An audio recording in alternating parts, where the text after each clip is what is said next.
Now here I am back in my storage account. Now let's go on to the file share service. Now here let me create a file share. Here I can give a name for the file share.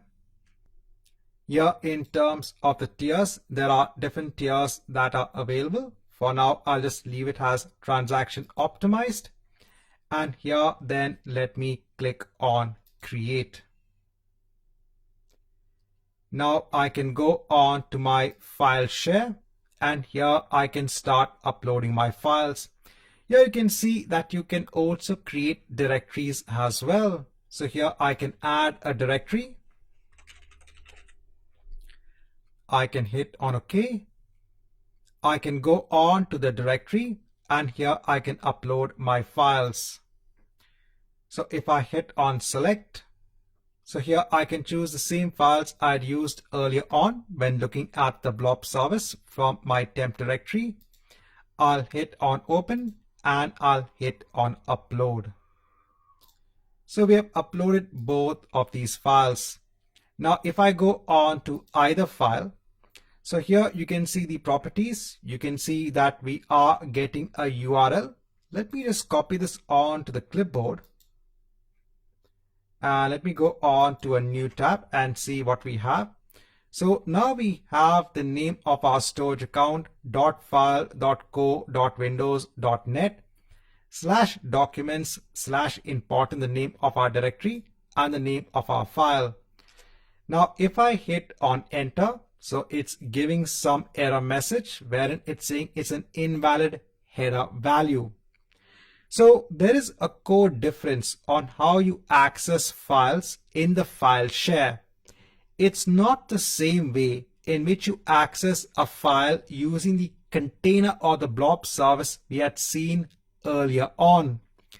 There each object. So if I go back onto my storage account and here if I go on to my containers, if I go on to my data container, so remember that each object had its own unique URL and we could access each object individually. But this is a file share service. So you have to actually connect to this file share and then you can start accessing the files in the file share. So the way that these files are stored is different from the file share and the blob service.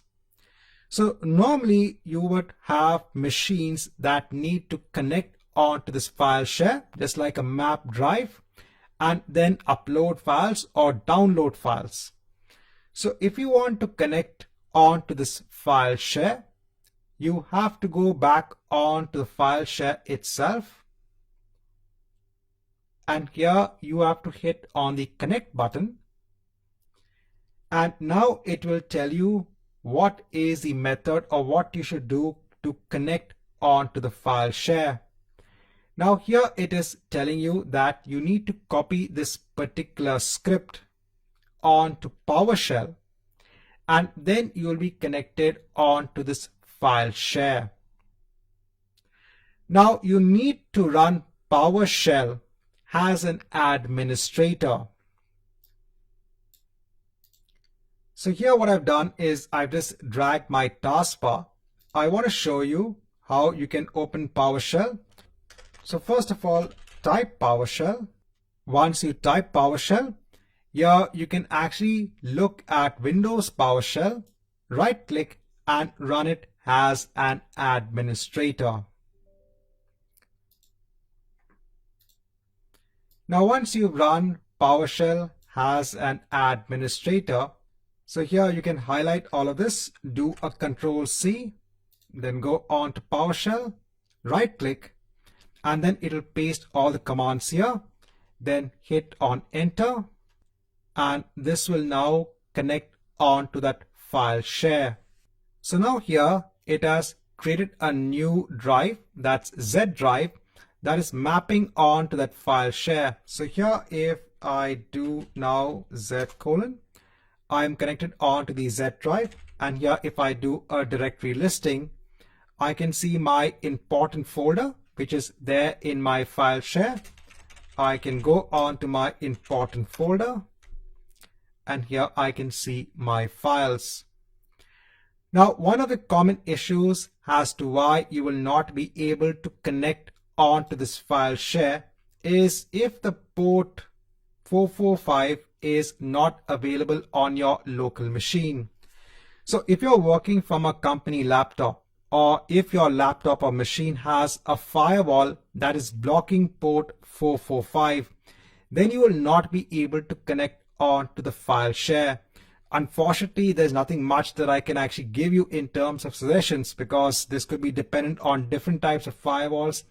And when it comes to a company laptop, there could be different restrictions in place. But I said this is the most common issue. If you can't connect, it is just simply because port 445 is not being allowed. This is required in order to connect onto the file share. Right, so in this chapter, just want to show the implementation of file shares.